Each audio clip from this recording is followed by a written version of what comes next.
Okay, so I can start this evening's Dhamma talk. It's on how to be at peace with sickness and death. I introduced the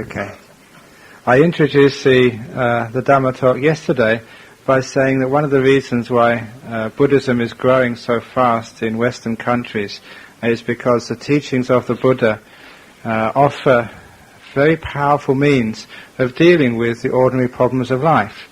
The philosophy of Buddhism, the attitudes of Buddhism, and especially the practices of Buddhism actually help people come to terms with such things as sickness and death, and that impresses other people who come across a sick Buddhist or a dying Buddhist or the relations of a dead Buddhist, and they see how wonderfully people cope with those experiences which for many other people cause a lot of suffering.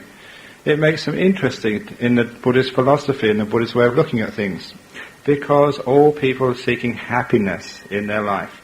And that happiness in Buddhism comes from understanding. And when that understanding is real and true, it actually helps to heal the problems of life. So Buddhism isn't just something you come and worship. Buddhism is something you come and practice, you come and understand. And if you really understand it, it will solve a lot of the difficulties and problems you face from day to day in life. In particular today, talking about the problems of sickness and death. Now I'm going to begin by asking you a question. Please put your hands up if you've never been sick in your life. Is there anyone here who's never been sick? People upstairs, please bang on the floor if you've never been sick. Okay, so I think it's very clear that everyone in this room and upstairs have been sick from time to time in their life. So it would be actually quite abnormal and strange if somebody put their hands up and they've never been sick. That would be really weird and strange and odd. It would be something wrong somewhere. So actually it's natural to be sick. It's normal to be sick. It's right to be sick. So why is it when you go to the doctor, you say, "Doctor, there's something wrong with me. I'm sick." Now, if you're a Buddhist, and I hope you're going to do this the next time you go to your doctor and you're sick, you should go to the doctor and say, "Doctor, there's something right with me. I'm sick again." Now, this is not just a joke, because one of the first reasons why people suffer so much with sickness because they think it is wrong. They say it's wrong. But psychologically, they have the idea that sickness shouldn't happen. To the point that a lot of people exercise and they eat brown rice and they have health foods and they get very disappointed when they get sick. They've done all this hard work and they still get sick. Now the point is that no matter what you do, no matter how well you look after your health, still sickness will come from time to time. So first of all, there's nothing wrong with it. So when sickness comes, we should not feel guilty that we've done something wrong. I was talking yesterday about guilt and fear, and it's strange that how those two things are implicitly connected in something like sickness. When we become sick, we feel a little bit guilty, and also a bit afraid as well. We're afraid because we're losing control of our body. Before, especially when we're young, fit and healthy, we can have full control of our body, we can tell it to do whatever we want to do, and it usually complies with our wishes. But when we are sick, we can't do hardly anything we want to do. And it is humiliating and very fearful to see that we're losing control of our body. So one of the things which sickness tells us is that who does this body belong to anyway? Who does your body belong to? Does it belong to you? If it did belong to you, you'd be able to tell it to be healthy. And well, sometimes you want to be sick when you want to take a day off work, maybe. But look, a lot of the times we get sick at the most inconvenient times. Some people get sick when Ajahn Brahm comes to Malaysia to give a talk and, they missed his talks again. Sometimes we get sick when we're about to go on a holiday, when we've got an important business meeting.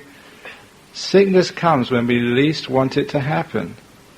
What it's telling us is that we've got no control over this thing called sickness. It's part of our body, but who's controlling this body? If the body really belonged to you, you'd be able to say, okay, it's convenient this week to be sick, but next week, please don't bother me. The point is we can't do that. So we should know from the experience of sickness that this body does not belong to us, it belongs to nature. Nature is another word for Dhamma. It belongs to nature. It belongs to cause and effect. It belongs to karma, the environment, and all sorts of other things. I'm going to get enlightened in a minute. There's going to be a beautiful flash. There we go.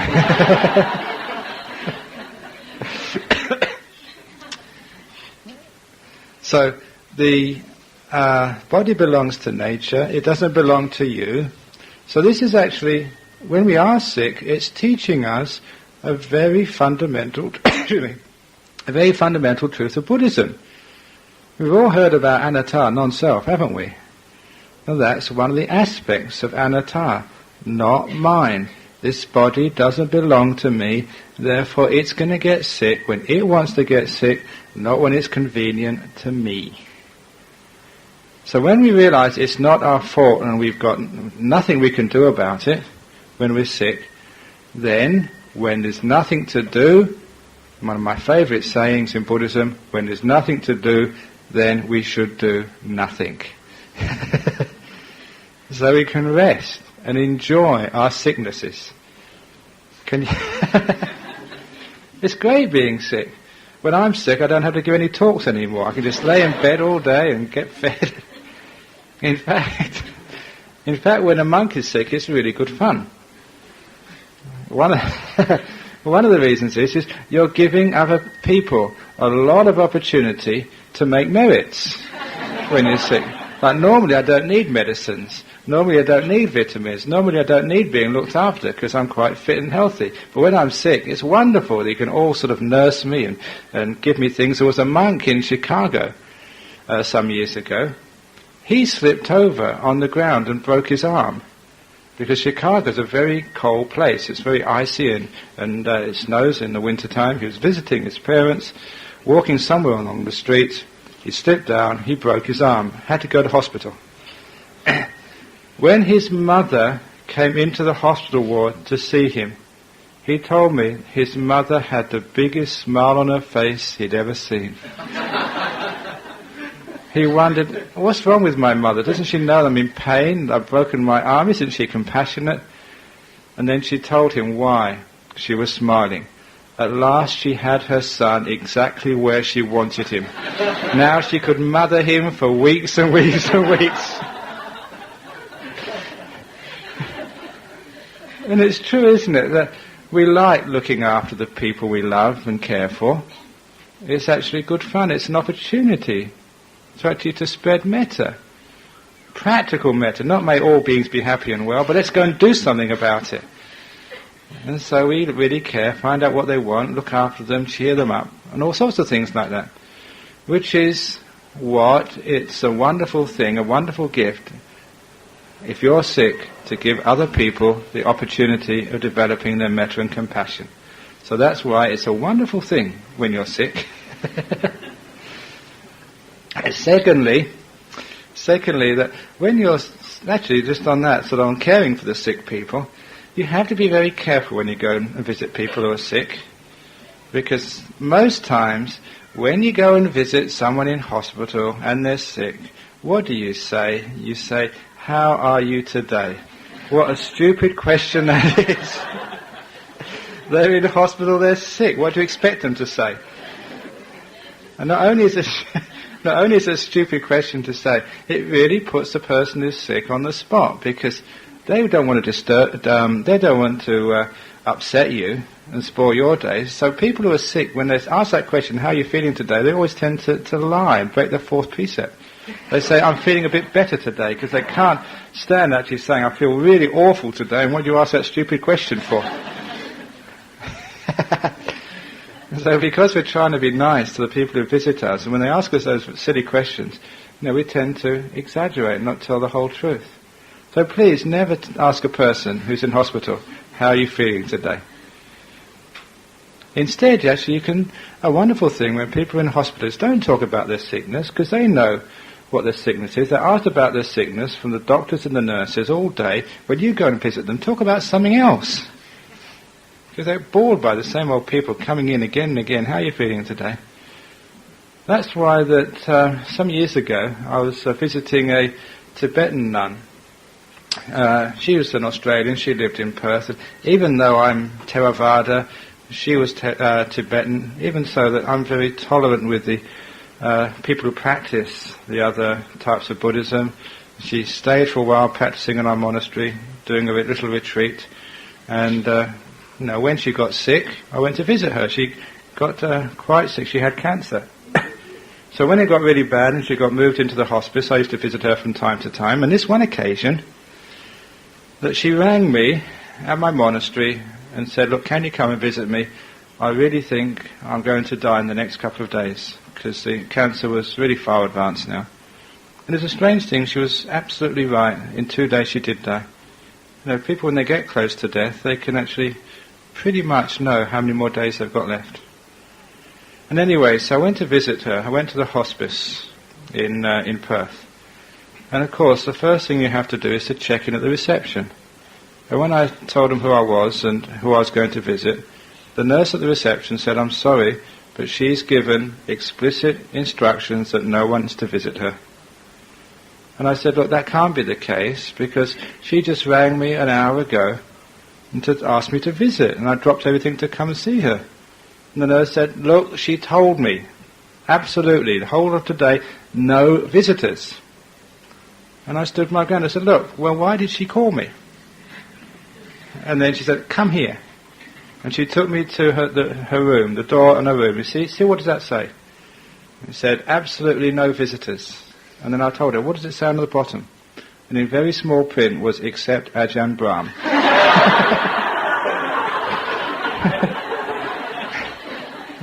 So she let me in. And I asked this Tibetan nun, I said, why did you put that down there? Absolutely no visitors except Ajahn Brahm. Why me? And she said that everyone else who comes to visit her, she's close to death, they get so upset that she's about to die, and they start crying, and they make her feel so miserable. And I'm the only one who goes in there, cheers her up, tells her jokes. And she said, look, I know I'm going to die. I don't want miserable people to come and make this worse. I want sort of people who are at ease with life and death, who are eased with sickness, not people who are worried about it. I want someone to put me at peace, not want someone to make me more worried. And that's why she let me in. I've got a very good bedside manner when I go visit people. Because when you are sick, what would you want when you were sick? Would you want someone to say, oh, you poor thing, please don't die, please get better soon. You can't leave me and the children. You've got to get well and go to work because we haven't paid off our debts yet. Now, instead of disappointing, you want to cheer someone up who's sick. Because one of the great ways of overcoming sickness is the right attitude, a little bit of happiness. Does wonders for healing sickness. And when I went to talk to some students this afternoon, they were telling me that they really loved that video of Patch Adams. Have you seen that video? I've never seen it, but I've heard about it. Just a doctor who made people laugh and basically cheered them up and made them a little bit healthier. And it's well known in science that if you laugh, if you smile even, then I think it's endorphins are released into the bloodstream. They're nature's painkillers. Not only is it make you feel happy, it also helps with your immune system and clearing up the illness. I found that out in my first year as a monk in Thailand. Whenever we used to go on to any ceremonies in different monasteries, we used to go in the back of a pickup truck. The head monk would sit in the front seat. He was fine, but we small baby monks had to go in the back. And these pickup trucks, they're just like a tray in the back. They were covered with a metal frame over which was stretched canvas. So in case it rained, you wouldn't get wet. Now the trouble was, the roads in that part of Thailand were all gravel roads. Whenever it did rain, they would be full of potholes. And so when the truck hit a pothole, the truck went down and the monks went up. And I was much taller than the Thai monks, and also monks have got no head protection, they're bald. So when you crack your head against these metal railings, it really hurt. Now, I'd only just been ordained, I was still a young monk, so I must admit this, when I hit my head and it really hurt, I swore. That's just that's my habit. Because in the Western world, if you hurt or slip over, you curse. Now, in this particular time, I saw some of the Thai monks also hit their head. And when they hit their head, they laughed. And I thought they were absolutely crazy. How can you laugh when it hurts so bad? But again, my training was in science. So, I decided to do an experiment. I decided the next time I hit my head, instead of cursing, I'd try laughing. You know what I discovered? I discovered if you hit your head and laugh, it hurts much less. It's true. Try it.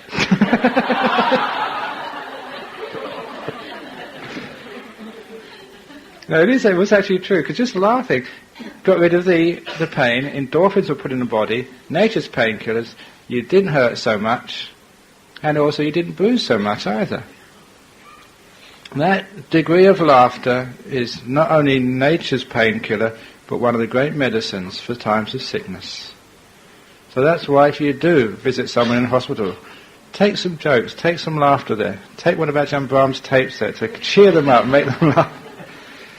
And it's a great way of helping them to get better. Because when we get so serious, afraid, upset at sickness, it's liable to last a much longer time. We want people to be healthy, if it's at all possible. So one of the ways of dealing with sickness is not just to be equanimous with it, but actually enjoy it, have fun with your sickness. Laugh at it. And that's happened many times when I've seen monks who've been sick. For example, one of the first sicknesses I had was typhus fever. As all the monks in Wat Nanachat in Thailand got this typhus fever, it's caused by a little mite which lives on the forest floor. Only the Westerners get this because all the local Thais, through generations of living in that area, they've all got natural immunity. So that when we are, one of the first experiences when I was in hospital in Thailand, this was a very remote area of Thailand at the time. The local hospital was very much a third world country hospital. And for example, they were putting all sorts of antibiotics in me with injections. And the needles they used, they weren't these just use sterilized, just use once and throw them away. These would be the ones they'd already used in Bangkok, and then they sent them out to the northeast to be used on the other patients first of all. And because monks were tough, then they last were used on us monks. And so they had to really stab you to get it through the skin. It really hurt. Not only that, but I was really feeling upset, and I was really feeling upset because one of the experiences I had was the first night I had this terrible fever and I felt really sick. I didn't know what was going on. And at 6 o'clock, the nurse went off duty. And then about after half an hour, no other nurse had come, so I asked the monk in the next bed, "Where's the night nurse?" He said, "There is no night nurse. If you happen to get ill and sick at night, that's just bad karma."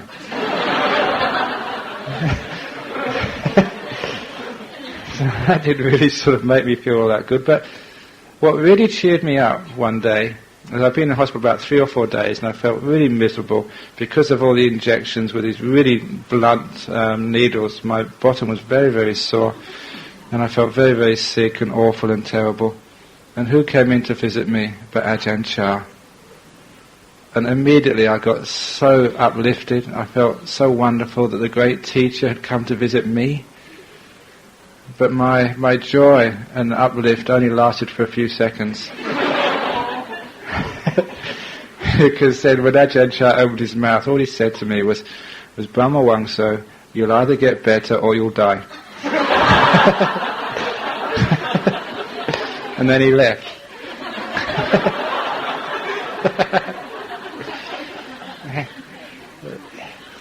That's brilliant teaching, wasn't it? Brilliant Dhamma. You can't fault Ajahn Chah. He just goes right to the point of it. He said, but you don't have to worry, you won't suffer all that much longer. Either it will get better or you'll die. Which is the other thing about sickness, that we know that sickness will never last. So no matter how sick you are, you can always endure because you're either going to get better or you're going to die. When a Buddhist is sick, this is what they should do. They should actually contemplate that sickness, to use it for the growth of wisdom and understanding. I went to stay with a great teacher in Thailand, Ajahn Brahm. And when I was there, I only stayed there about 7 days, and he gave a talk, especially for me. And I understood, even though it was translated in Thai afterwards, I understood the Thai so well I didn't need a translation. He told a story when he was a young baby monk with Ajahn Brahm. And when he got malaria fever, he decided to fight it and not give in. Now this monk, Ajahn Brahm, is a very tough monk. He's got enormous willpower. And so he was using that willpower to fight the sickness, to try and conquer it. And he was doing quite a good job. Now, Ajahn Brahm saw this and called a meeting. And he literally scolded this young monk, Mahabua, later to be a great teacher, saying that's not the way that a Buddhist should face sickness. Don't fight it, contemplate it, understand it. Because sickness is one of your great teachers. It's teaching you that your body does not belong to you. It's teaching you that that sickness is just the space between two healthy moments. It's teaching you so much Dhamma. Why waste the opportunity and fight it and try and run away from it? Sickness should be faced up to and contemplated. Because when we contemplate sickness, we should be able to find one important truth. And that important truth is encapsulated in the teaching of the Buddha in the Dhammapada. Even though the body is sick, the mind does not need to be sick. The mind can be healthy. What he was pointing to there is there's two types of sickness, two types of pain. The bodily pain and the mental pain. And I mentioned yesterday in the talk, I think I did mention about the member of our monastery who pulls out his own teeth. I mentioned that. That's a very good example of the difference between mental pain and physical pain. It's the mental pain which thinks, oh, that's terrible, I can't do that. The physical pain is only 2 seconds, nothing at all. However, if we add mental pain to physical pain, we just cannot endure this. It's just too much. It's the same with sickness. It's the physical pain is what we can't really do anything about. But the mental pain, we can do something about. We can let go, contemplate, and even learn from that sickness. The Buddha gave a story in the Udana, which is one of my favorite stories. It can be applied to many things, but especially to most sicknesses, which I said yesterday were stress caused. It's the simile of the demon in the emperor's palace. It goes like this.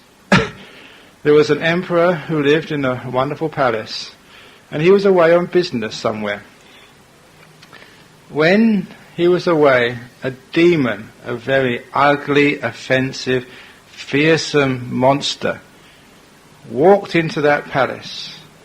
The guards, the ministers, and all the people who worked in that palace were so shocked at the sight of this monster, this demon, they froze, and that was long enough for the demon to go right into the emperor's chair, the throne, and sit down.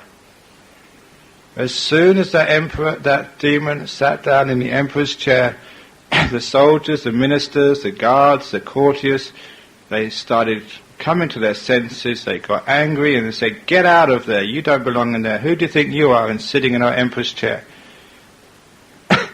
At every unkind word, unkind deed, or even unkind thought, that demon grew an inch bigger, more ugly, more smelly, and more offensive. And that made all the soldiers even more upset. They got their swords out, they flashed their swords. "If you don't get out of here quickly, you'll be in big trouble. Get out, who do you think you are?" At every unkind word, unkind deed, unkind thought, the demon just grew an inch bigger, more smelly, more ugly, and more offensive. Now this had been going on for a long time when the emperor came back. And by this time this demon was huge, taking up half of the throne room. And he was so ugly and frightening, I don't think even Steven Spielberg could imagine something as ugly as that. And the smell would just make you reel. It was just so awful. And the language was worse than you'd hear in a pub in the worst streets of Perth on a Saturday night. It was terrible. But the emperor was the emperor for one reason, that he was the wisest of all the people in that realm. And when he saw the demon in his chair, he knew straight away what to do. He said, "Welcome. Thank you for coming to visit me, demon. It's been such a long time. Has anyone offered you something to drink yet?" And they offered this demon 4 drinks, one whole.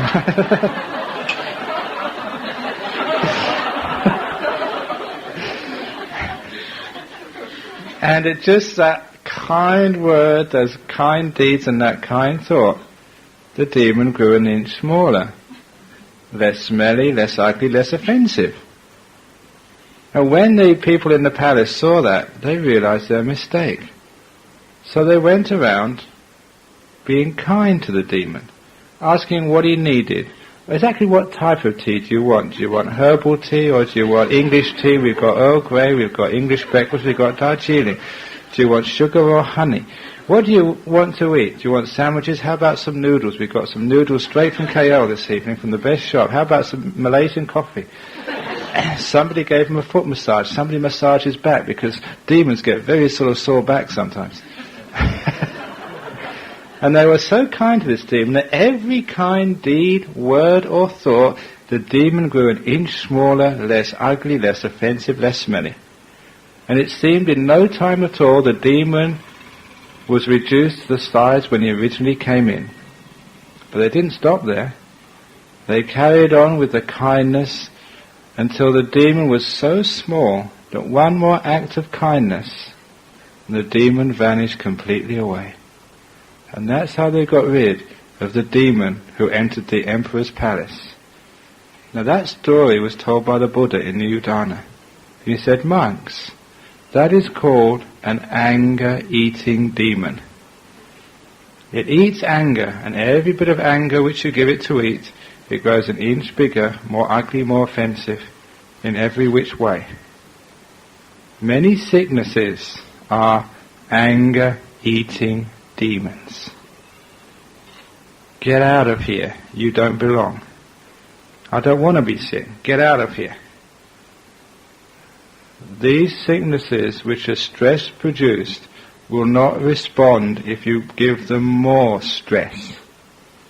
That's why one wonderful way to deal with sickness is, "I'm sick. Make me sicker." Now try that. What it's going to mean is that when you relax with that sickness, when you accept that sickness, when you're at peace with that sickness, when you investigate that sickness rather than trying to fight it, you find very often that sickness starts to disappear. It's an anger-eating demon. You know, one of those sicknesses which fill that category of anger-eating demons today is cancer. We hate cancer. We're afraid of cancers. That's why when one comes in our body, get out of here, you don't belong. How about trying to be at peace with your cancer? If you really could do that, really do that, you'd find it would disappear. Make it vanish completely away. I tried that once, not with cancer. In my first year as a monk in this remote monastery, I had a very bad toothache. It's my toothache story. There was no medicines. There wasn't even a pair of pliers in the monastery to pull it out. And there was no telephone, there was no doctors or dentists within a long way of this monastery. And like most aches and pains, they tended to get worse at night time. I don't know why that is, but that seems to be the psychology, that they get worse when you're alone at night, in your hut or in your bed, and you can't do anything.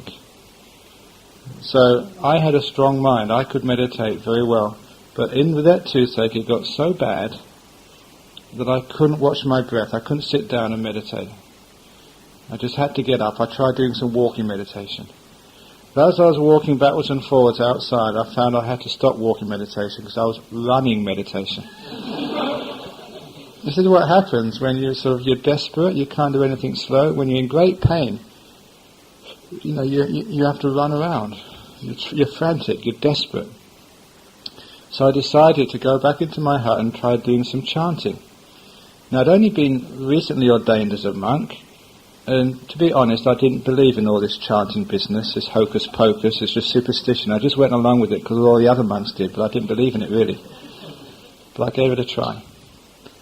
I had to stop the chanting because I was shouting at the top of my voice to chant. And because it hurt so much, I couldn't do anything slow or softly. And when I finished stop the chanting, I remember this occasion in my hut. It was roughly about midnight. In this forest, in this jungle, with all the other monks were fast asleep. I didn't want to wake them. And I was so desperate I didn't know what to do next. I couldn't stand the pain any longer. And I didn't have any way to escape from it. Usually, when your back is against the wall, that's when you remember the Dhamma you've been taught. And the word which came to my mind, which I'd heard many times before from Ajahn Brahm, which I've read in the books, I've heard from so many teachers, was a very simple word called let go. You've all heard that word before. Have you ever done it? That was the first time I let go. And it was an amazing experience for me, because as soon as I let go, that just word came into my mind and I followed its meaning. The pain immediately disappeared. It was an incredible experience. And it was replaced by just so much bliss, so much peace. 1 minute ago, I was desperate in agony. The next moment, there was no pain at all. I realized from that point how much of pain is added onto by the mind. I was fighting that pain, trying to get rid of it, trying to find a place where that pain wasn't, where I could be. Because of that fighting, I was making that pain worse and worse and worse. It was an anger-eating demon, and I've been feeding it. Now I let go. The demon vanished. I meditated for about an hour in the middle of the night, just so peacefully, so beautifully, no pain at all. Then about 1 o'clock, I lay down to sleep, only just for a couple of hours. When I woke up with the bell at 3 o'clock, that's when they rang the bell in Thailand. You had to get up at 3 o'clock. Actually, it was optional. You could always get up earlier than 3.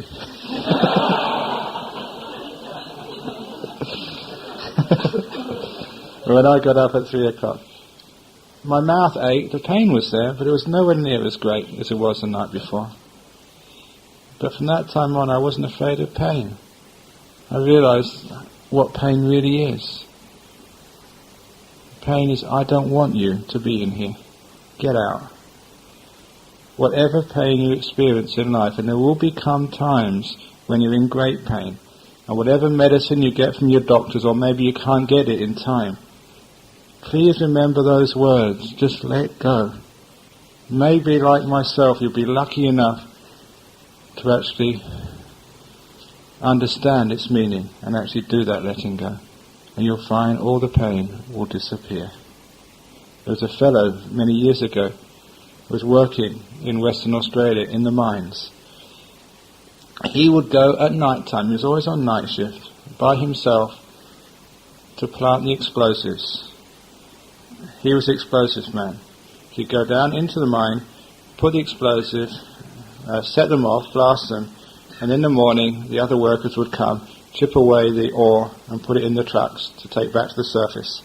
It was such a dangerous job, he'd do it by himself at night when no one else was working.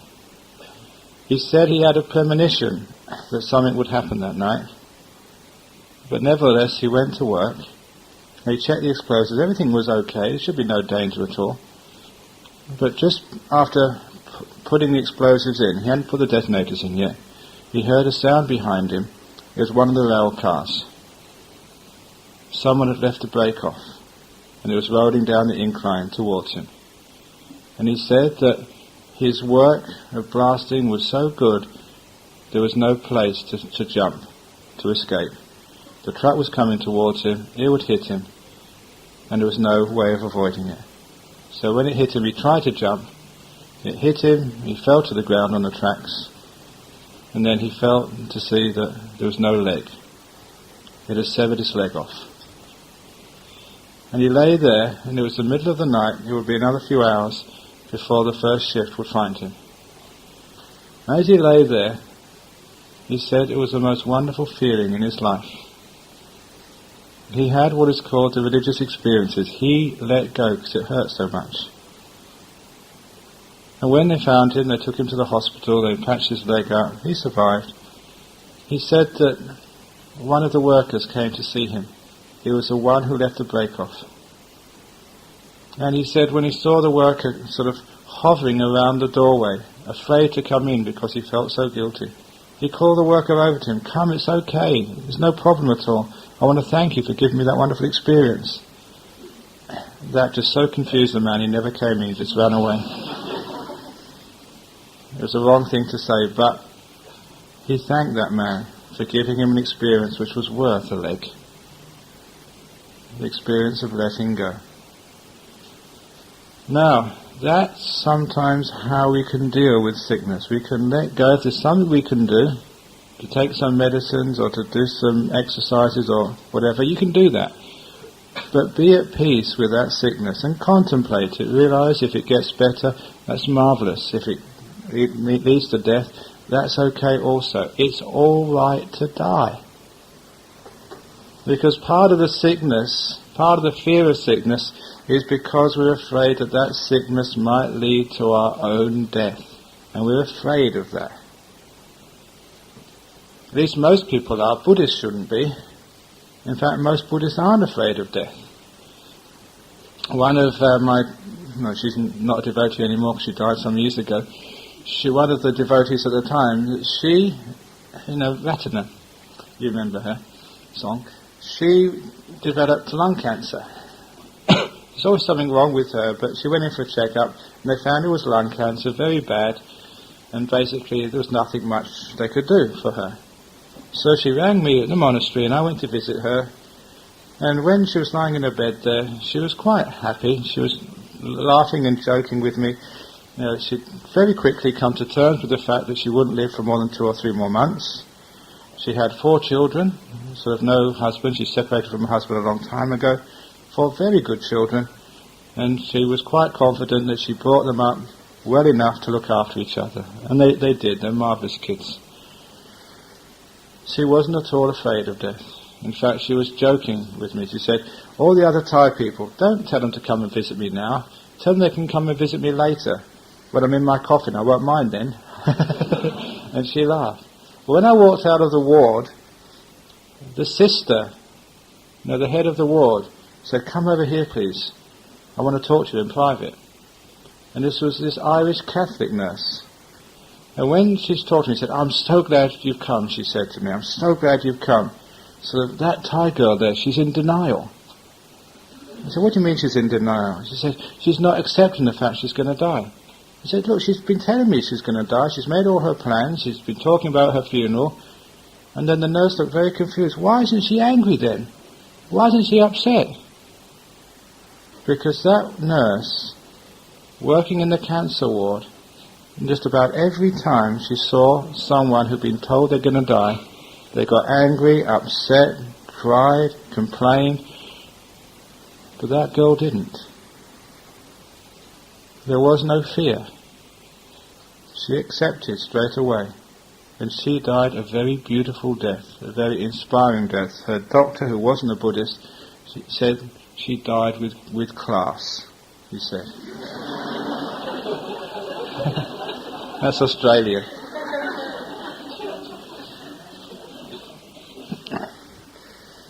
And that actually showed the possibilities of dealing with death.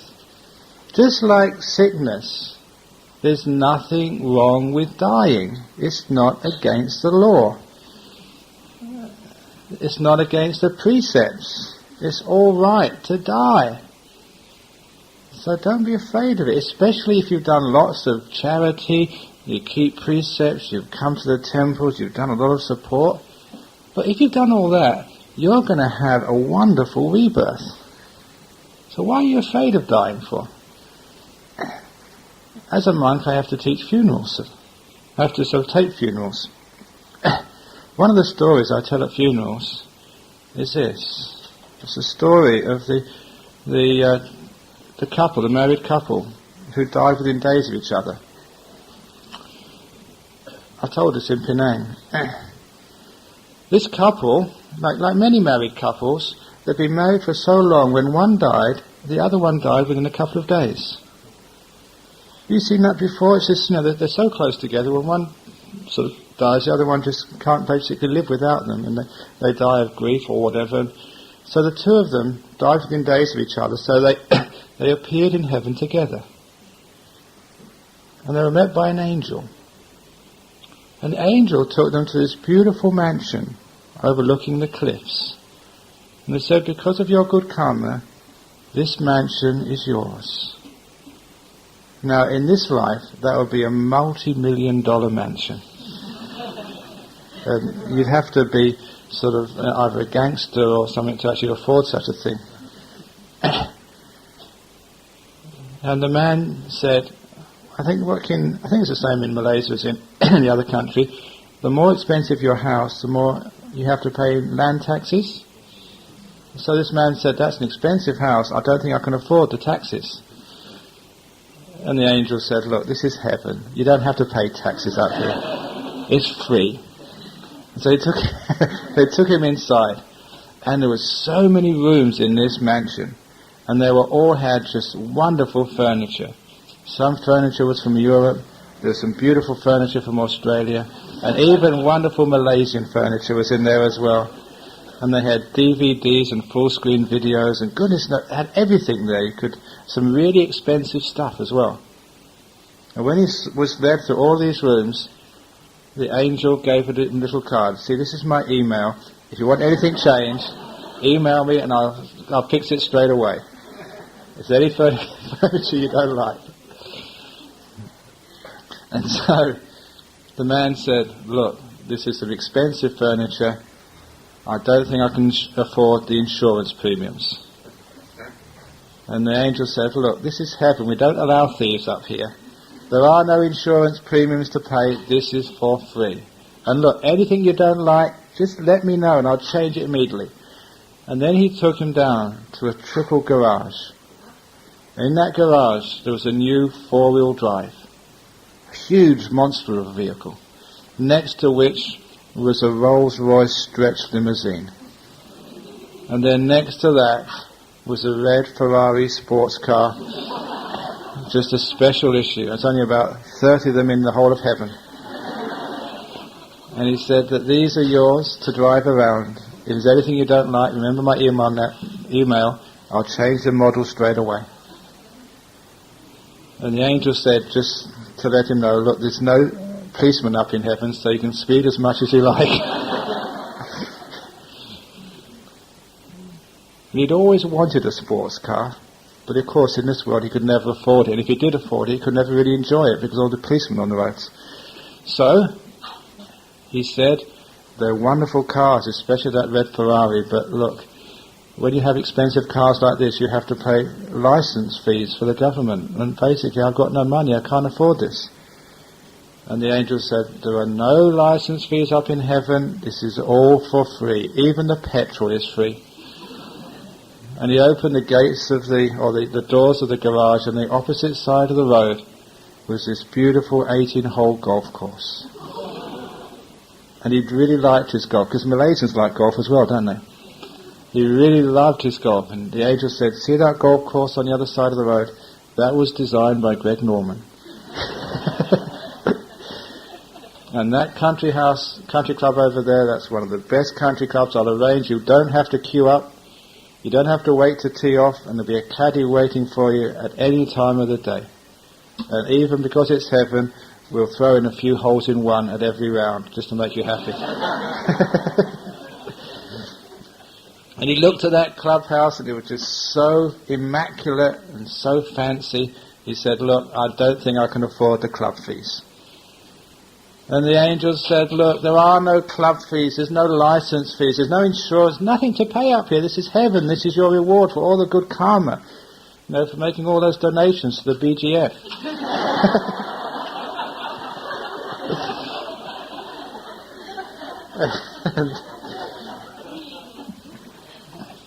And so the angel left them with a beautiful mansion, sports cars, golf club across the road. And as soon as the angel left them, this man started getting really angry at his wife. He started scolding her and getting really upset. And his wife just couldn't understand. He said, look, why are you getting angry at me for? You've got this wonderful house, this beautiful furniture, and you've got your red sports car. I know you always wanted one, and you've got your golf course on the other side of the road. You can play any time you want. Why are you so angry at me? And the man looked at his wife and said, wife, if it wasn't for all your health food, I could have been up here years ago.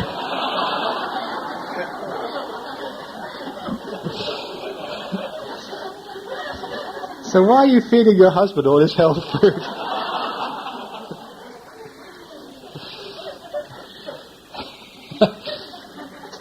Now, the moral of that story is that why are good people afraid to die? When they've got mansions and Ferrari sports cars and golf carts. Maybe heaven might not be exactly like that, but certainly we know we should have confidence and faith. No matter what religion you are, all the religions say if you're a good person, you're going to have a wonderful rebirth. So why are we afraid to die? Why are we afraid when other people die, especially when they are old and they've had enough of this body? Why can't we just let them go? A lot of the times it is because we don't understand death, we're afraid of death, and we don't look upon it in a proper way. That death is just the ending of one life. As a Buddhist, we know we're going to have another life afterwards, if not in heaven, back on earth or somewhere else. So never think you've finished with school. You're going to have to go back there again next time. And do more exams. Unless you become fully enlightened and have an end of all this schooling and nappies and growing up and all that sort of stuff. But when we understand what rebirth is, it takes away the fear of death. Especially if we've been a good person. I tell people that, actually I tell that joke at funeral services. The first time I told that joke, I saw they have these funeral directors. These are the people who actually organise the funerals and do all the arrangements. And they wear, they're the ones who carry the coffin in. They wear black suits and they look very sort of formal and serious. And when I was up there sort of giving this talk of this joke, he was standing at the back. He was frowning at me. He said, don't do that, don't do that. Because you're not supposed to tell a joke at a funeral. Do they tell jokes at Chinese funeral services?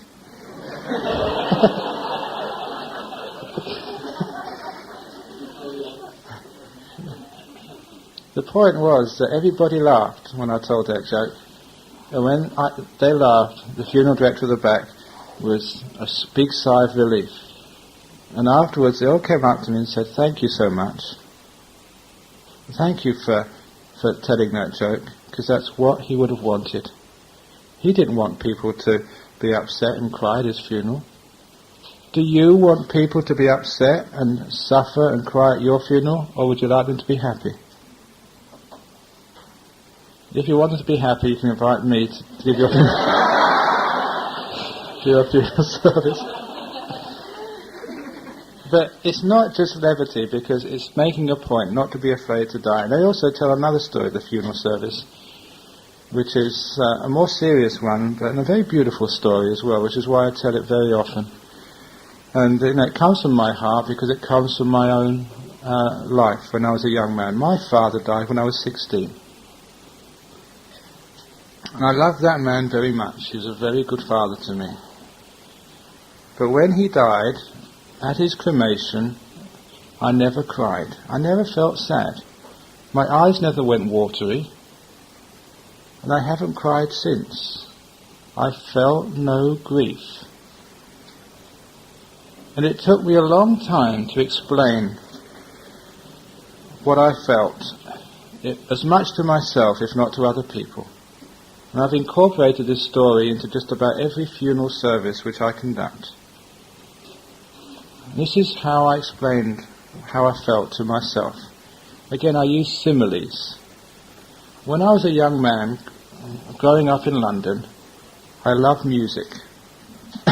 I used to go to many concerts in London, and there were some of them classical music concerts, sometimes rock concerts, folk, jazz. I used to like every type of music. And I used to sometimes see people who would later on become famous. There's even some of these rock bands. I saw the first concert of Led Zeppelin, just in a small club. I remember seeing Rod Stewart in a top floor of a pub with about only 5 or 6 other people who came that evening to see this band. All these people later on became world famous. But at that time they were just small-time bands. And I loved that. I used to go to the Royal Albert Hall to listen to concerts.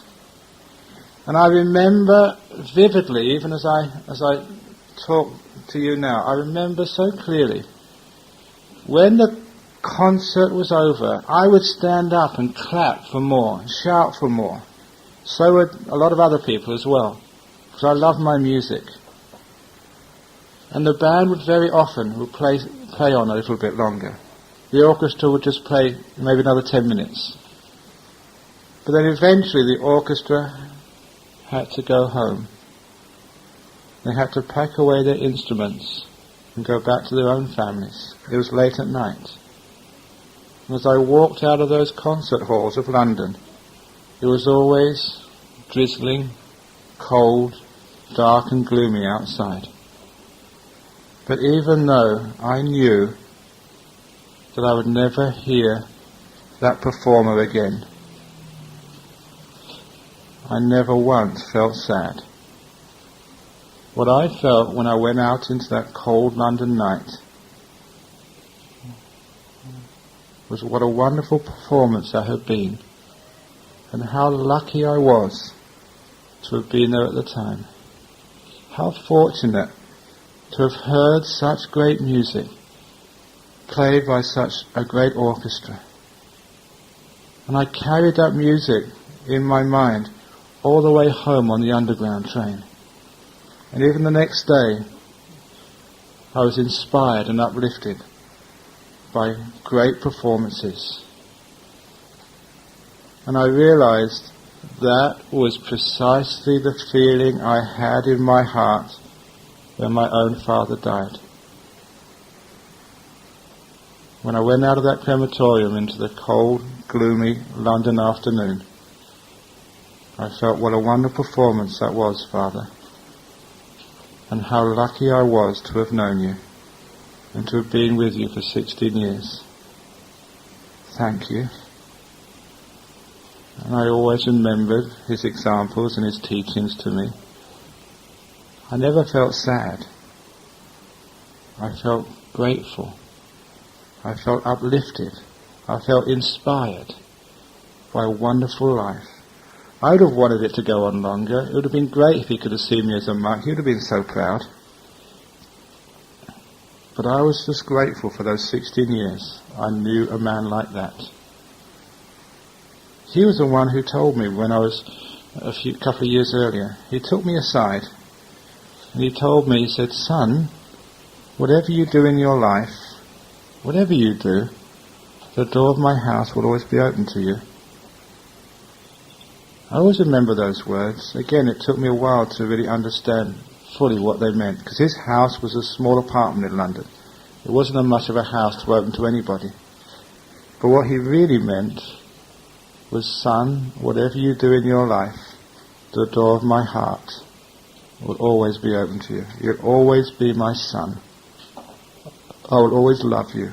I might argue with you, I might not agree with you, but please know, I will always love you." And that was the first understanding I ever had of unconditional love, whatever I did. And that's the sort of man he was.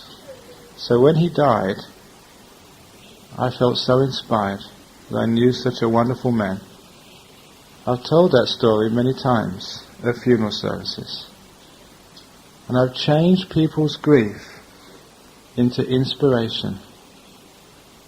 People thought they were going to cry, and instead they started looking at how grateful, how lucky they were to have known a person who's now passed away for so many years. And they say, "Thank you, wife. Thank you, husband. Thank you, father. Mother, what wonderful music that was.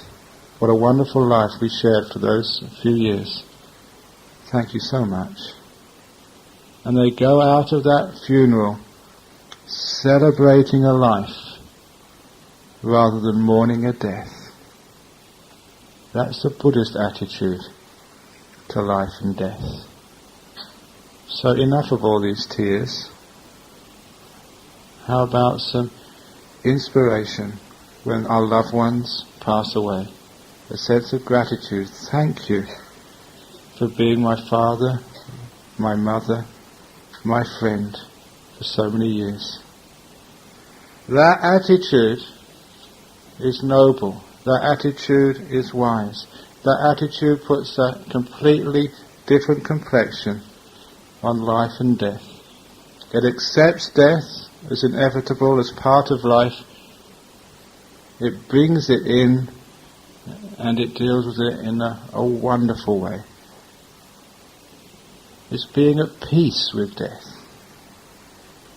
Being at peace with death is not that hard a thing to do. When I performed those funerals, some of the first times I did this funeral, I remember one funeral I did for this he was an Englishman. He was only about 21 when he died of cancer.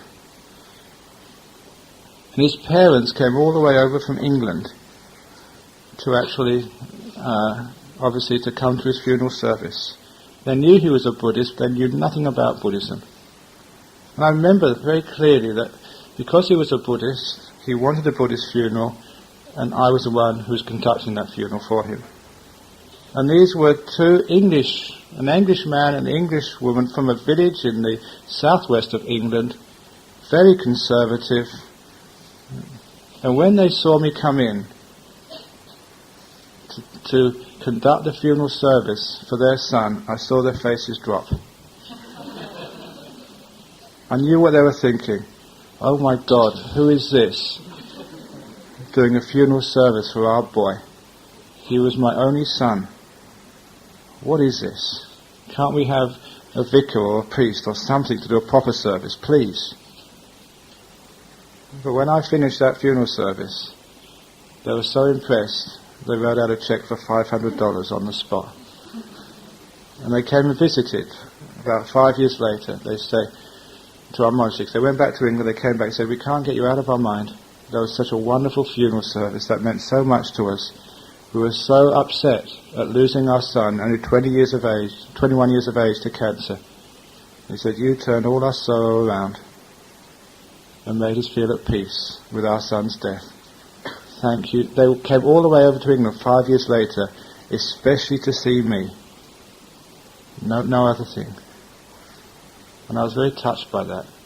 I've been very touched by many other funeral services I've done for Buddhists, when the relations who are Christians come up to me afterwards and say, look, I'm a Christian, but when I die, will you do my funeral for me as well?